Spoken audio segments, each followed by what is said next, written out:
Air India flight AI-171 Ahmedabad থেকে 242 জন লোক নিয়ে লন্ডন যাচ্ছিল। বিমানে 230 জন যাত্রী এবং 12 জন ক্রু সদস্য ছিল। এই হৃদয় বিদারক বিমান দুর্ঘটনায় 242 জনের মধ্যে আশ্চর্যজনকভাবে শুধুমাত্র একজন যাত্রী বেঁচে গিয়েছে।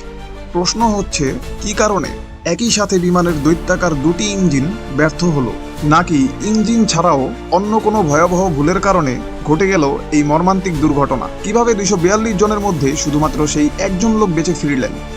12 জুন 2025 দুপুর 1:39 আহমেদাবাদের পাটেল আন্তর্জাতিক বিমানবন্দরের 23 নম্বর রানওয়ে থেকে ফ্লাই করে ফ্লাইট AI-171।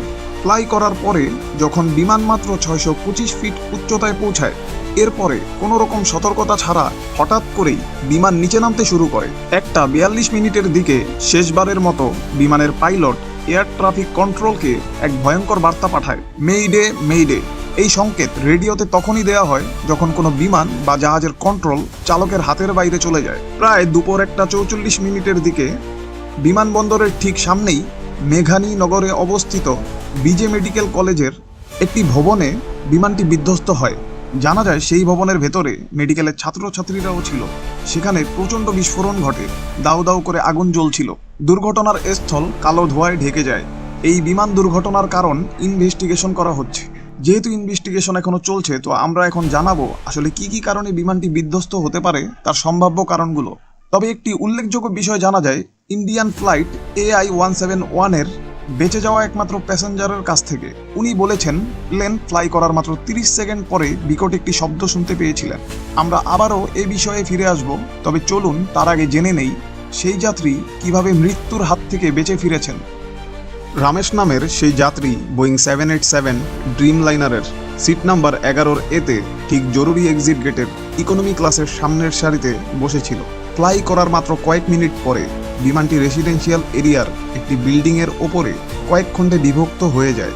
বিমানটি ক্রাশ করার পর রামেশ ভেবেছিল সে হয়তো মারা গেছে, কিন্তু যখন সে বুঝতে পারে সে বেঁচে আছে, সে বেঁচে থাকার লড়াই শুরু করে।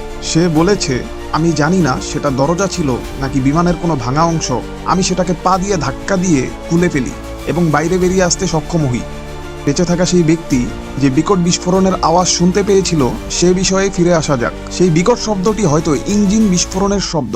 তবে অবাক করা বিষয় হচ্ছে, বিমান ক্রাশ করার আগে ক্যামেরায় যে ভিডিও ফুটেজগুলো ধারণ করা হয়েছে সেখানে ইঞ্জিনে কোনো রকম ধোঁয়া দেখা যায়নি। তাছাড়াও আরও কিছু সমস্যার কারণে এরকমটা হতে পারে।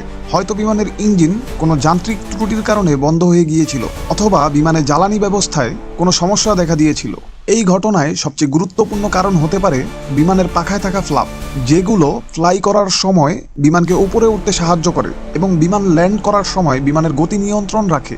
এখানে প্রশ্ন হচ্ছে, বিমান যখন ফ্লাই করছিল তখন এই ফ্লাপগুলোতে কি কোনো রকম যান্ত্রিক ত্রুটি দেখা দিয়েছিল কিনা, যে কারণে বিমানটি হয়তো বেশি ওপরে ওঠার আগেই নিচে নামতে শুরু করে এবং ক্রাশ করে। ভিডিওটি কেমন লাগলো অবশ্যই জানাবেন, লাইক কমেন্ট সাবস্ক্রাইব করে পাশে থাকবেন এবং স্ক্রিনে দেখানো ভিডিওতে ক্লিক করুন ঘূর্ণিঝড়ের সাথে জাহাজের এক মর্মান্তিক সত্য ঘটনা জানতে, সেই জাহাজে থাকা মানুষের সাথে কি ঘটেছিল সেটা উপলব্ধি করতে। ধন্যবাদ।